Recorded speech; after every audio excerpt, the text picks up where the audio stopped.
뉴스플러스입니다. 오늘 뉴스플러스는 오전에 발생한 무더기 하한가 사태와 관련한 단독 보도로 시작하겠습니다.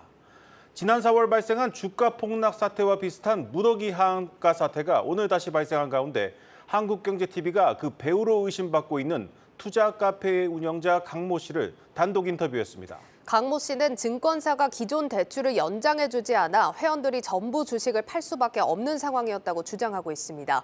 이 사안 단독 취재한 정호진 기자 나와 있습니다.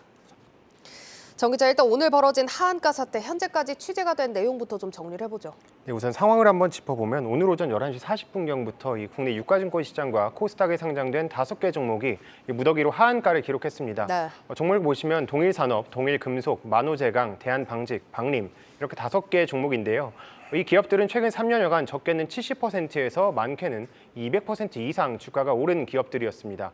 앞서 지난 4월에 있었던 이 SG증권 사태 당시에도 이 라더견 씨 등이 아무래도 오랜 기간 주가를 조용히 끌어올리는 방식으로 이 주가를 조작했다는 혐의를 받는 만큼 이번 사태도 이 제2의 SG증권 사태가 아니냐 이런 우려도 나왔거든요. 네. 실제 하한가를 기록한 한 기업 담당자도 내부적으로 CFD 반대 매매를 염두에 두고 있다 이렇게 말하기도 했고요. 하지만 이번 사태가 CFD에 따른 반대 매매는 아닌 것으로 파악됐습니다. 하한가를 기록한 종목들이 네이버의 한 투자 카페에서 거론되는 종목들이라는 사실을 확인했고요. 네. 해당 카페를 운영하는 강모 소장과 통화를 해본 결과 이 강 소장은 증권사 대출 연장이 되지 않아서 이 매물이 쏟아진 것 같다 이렇게 주장했습니다. 네, 이 강 씨의 주장대로라면 이 지난 주가 폭락 사태의 원인이었던 이 CFD 반대 매매와는 다른 거네요. 그러니까 대출 연장이 안 되자 이를 갚기 위해서 주식을 내다 팔았고 그래서 매물이 쏟아진 거라 이 말이죠. 예, 그렇습니다. 아무래도 이 CFD를 거래해온 13개 증권사가 이 신규 거래를 중단했습니다. 12일부로요. 그렇다 보니까 이 현재는 물량 청산은 가능하지만 업계에서는 사실상 그럴 가능성은 희박하다 이렇게 추정을 하고 있고요. 또 강 씨가 본인이 주장하는 바로는 이 본인은 가치 투자자고 이 대주주가 기업 가치를 훼손하는 이런 기업들의 종목을 골라서 매입을 해왔다고 주장을 하고 있는데 이 지분을 늘리는 과정에서 이 증권사 대출을 이용했는데 이 대출 기한이 연장되지 않으면서 대거 매도 물량이 나왔다 이렇게 이야기를 하고 있습니다. 강 씨의 인터뷰 직접 한번 들어보시죠. 주가가 장기간에 걸쳐서 올라왔다고 SG사태 그거 또 붙으니까 대출을 못 해준다고 연장이 안 된다는 거예요. 알기도 다 아는데 본사에서 난리다. 컴플라이언스 팀에서 무조건 빼라고 난리다. 같은 경우는 뭐 지점장이 사무실에 서임에 3번, 4번 찾아오고 난리예요. 네, 인터뷰 내용을 보면은 이 미래에셋증권 얘기가 나오는데 강 씨는 미래에셋증권뿐만 아니라 여러 증권사에서도 이 대출 연장을 해주지 않아서 이 회원들이 주식을 매도한 것 같다. 그럴 수밖에 없는 상황이었다 이렇게 얘기를 했습니다. 네. 이 미래에셋증권 관계자는 사실 이 해당 종목들이 CFD 종목과 같이 뭐 이유도 없고 거래량도 없이 상승해서 이 자체 모니터링을 통해 신용대출을 막았다 이렇게 주장하고 있고요. 그게 한 달이 지난 오늘이 만기일이었다 이렇게 설명했습니다. 네. 그러니까 이 미래에셋증권 차원에선 이 리스크 관리 차원에서 이걸 막은 거고, 근데 반대로 강모 소장의 입장에서 보면은 이 증권사가 주주 행동주의를 막은 것이다 네. 이런 입장인 거죠. 네, 한편 이 강 씨는 과거에 주가 조작 등의 혐의로 징역 2년에 집행유예 4년과 벌금형을 선고받기도 했습니다. 이에 대해 강 씨는 검찰과 대주주가 누명을 씌운 것이다 이렇게 해명했습니다. 알겠습니다. 자, 일단 지난 주가 폭락 사태 한 번 대여선지 오늘 금감원이 좀 발빠르게 대응에 나섰습니다. 불공정 거래 관련해서 뭐 특별 점검을 하겠다라고 하는데 이번 사태에 대해서 당국은 어떤 입장입니까? 맞습니다. 사실 이 증권사, 금융위원회, 금융감독원, 한국거래소가 공동으로 이 사안에 대응을 한다고 했습니다. 네. 사실 6시쯤 입장을 낸다고 했는데 이 입장이 조금 늦어지는 것 같습니다. 네. 조율이. 왜냐하면 사실 이 금융당국 입장에서는 굉장히 민망한 상황이긴 합니다. 아무래도 금융위원회, 금융감독원, 거래소 그리고 검찰까지 해서 한 달에 2~3번씩 만나서 이 불공정 거래 대응 체계를 점검하는 회의체를 이번 달부터 운영하겠다. 그래서 오늘부터 진행이 됐고요. 그것도 이복현 금융감독원장 같은 경우에도 지난달 23일 이 기자들과 만난 자리에서 거취를 걸고 그러니까 직을 건다는 책임으로 이 주가 조작 세력에 대응하겠다 이렇게 얘기를 했고 또 지난 1일에는 취임 1주년을 맞아서 이 배수의 진을 치고서 이 자본시장 불공정 행위 근절에 노력하겠다 이렇게 강조를 하기도 했거든요.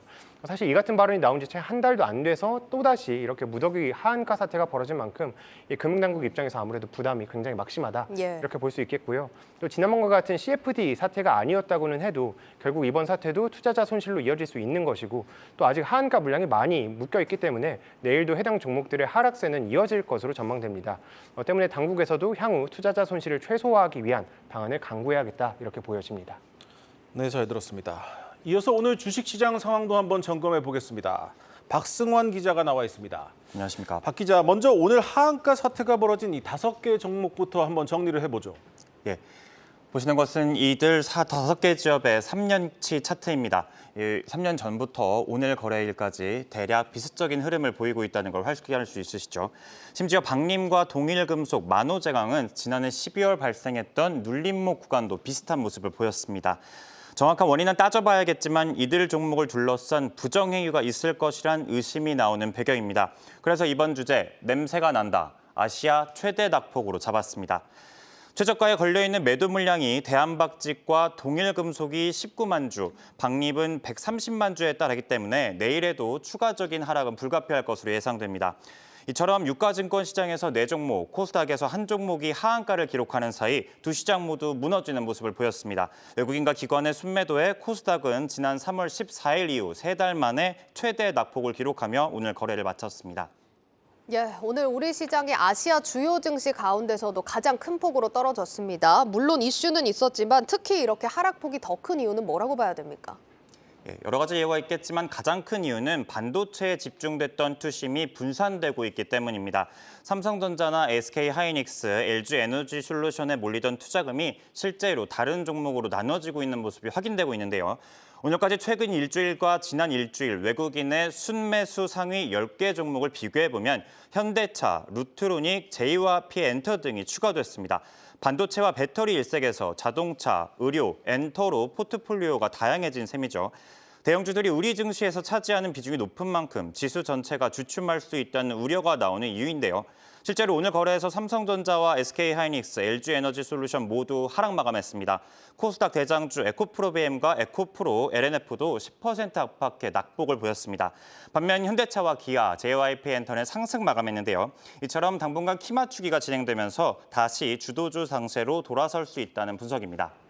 반도체와의 배터리 쏠림 현상이 해소될 시간이 조금 필요하다는 얘기도 들립니다. 오늘 코스닥이 3개월 만에 가장 큰 폭으로 떨어졌는데 이거 역시 2차 전지주 때문이죠? 예, 맞습니다. 미국 정부가 중국의 배터리 공장 건설을 허가했다는 소식이 알려지면서 최대 낙폭을 기록한 코스피에 불을 붙여질했습니다. 미중 갈등에 국내 2차 전지 기업들이 반사이익을 거둘 수 있을 거란 국내 투자자들, 외국인 투자자들의 기대가 위협받은 상황인데요. 바이든 정부가 중국 배터리 산업을 장기적으로 허용하는 신호탄이 되진 않을지 걱정하는 분위기입니다. 그래서 다음 주제 미국의 공장 건설하는 중 코스피 2,900으로 잡았습니다. 이번 결정으로 중국 4대 전기차 배터리 회사인 고션은 미국 미시간주에 양극재, 음극재 생산 공장 설립을 서두를 것으로 예상됩니다. 오늘 코스닥에서 외국인은 2차 전지주를 이 때문에 대규모 매도했습니다. 에코프로그램을 1,000억 원 넘게, 에코프로를 700억 원 가까이 팔아치웠는데요. LNF, 윤성FG까지 2차 전지 관련주들이 순매도 상위 종목에 올랐습니다. 이들이 던진 물량은 고스란히 개인 투자자들이 가져간 것으로 확인됩니다.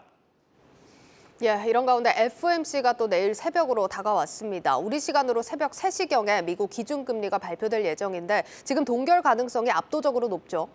맞습니다. 증권가에서는 나아가 내년 반도체 여파이 나아지고 경기 개선 기대가 더해지면서 하반기 증시 상승세를 전망하는 분위기입니다. 근거로는 먼저 미국 필라델피아 반도체 지수가 5월 이후 20% 넘게 급등한 점을 꼽는데요.